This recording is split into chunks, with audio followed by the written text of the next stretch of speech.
హిందూ మత ఆచారాలపై నమ్మకం లేని జగన్ సీఎంగా ఉన్న సమయంలో టీటీడీని భ్రష్టు పట్టించారని పాలక మండలి సభ్యుడు ఎంఎస్ రాజు ఆరోపించారు.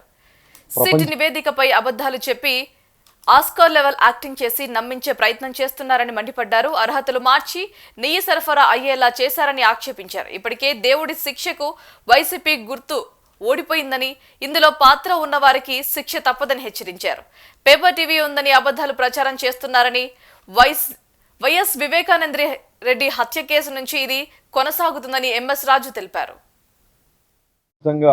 ఆ దేవదేవుడి భక్తుల్ని, శ్రీవారి భక్తుల నమ్మకాన్ని, విశ్వాసాన్ని దెబ్బతీస్తూ, టీటీడీ పవిత్రతని దెబ్బతీస్తూ, ప్రపంచవ్యాప్తంగా కోట్ల మంది భక్తులు కలిగిన శ్రీ వెంకటేశ్వర స్వామి ప్రసాదాల్లో అపవిత్రం చేసి, రసాయనాలు, జంతు కొవ్వు ద్వారా తీసి లడ్లు తయారు చేసి భక్తులు కళ్ళకద్దుకొని నమ్మకంతో సేవించేటువంటి స్వామి ప్రసాదంలో కూడా అవినీతికి పాల్పడి సుప్రీంకోర్టు నియమించినటువంటి సిట్ సాక్ష్యాధారాలతో సహా ప్రజల ముందు నివేదికని బహిర్గతం చేస్తే సిగ్గు లేకుండా వైఎస్ఆర్ కాంగ్రెస్ పార్టీ నాయకులు మీడియా ముందుకు వచ్చి అసలు ఎక్కడా కల్తీ జరగల, తిరుపతి ప్రసాదాల్లో ఎటువంటి సంఘటనలు కూడా జరగలేదు అనే విధంగా ప్రజల్ని మభ్యపెట్టే విధంగా, ప్రజల్ని నమ్మించే విధంగా అసత్యాల్ని ప్రతి నియోజకవర్గంలో ఉన్నటువంటి వైసీపీ లీడరు జగన్మోహన్ రెడ్డి గారి ఆధ్వర్యంలో ఈరోజు ప్రజల్ని నమ్మించేటువంటి ప్రయత్నం చేస్తూ ఉన్నారు సిగ్గు లేకుండా. హిందూ మతం మీద, హిందూ మత ఆచారాల మీద ఎటువంటి నమ్మకం లేనటువంటి వ్యక్తి ముఖ్యమంత్రిగా ఉన్న జగన్మోహన్ రెడ్డి గారు, అదేవిధంగా శ్రీవారి మీద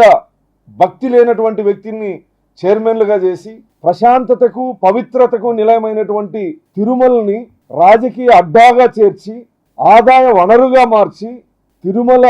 దర్శనం టికెట్ల దగ్గర నుంచి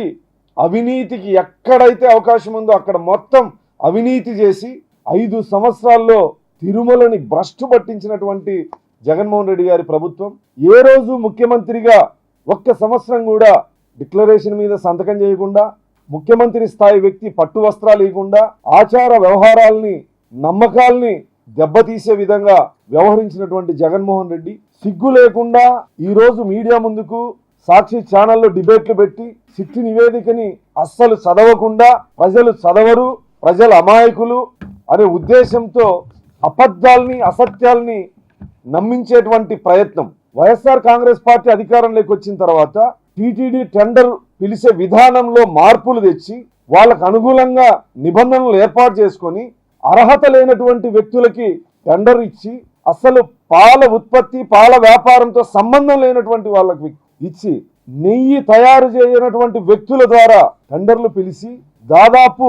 లక్షల కోట్ల లడ్లు తయారు చేసి 100ల కోట్ల అవినీతి చేసినటువంటి దుర్మార్గాన్ని ఈరోజు సిట్ నివేదిక ద్వారా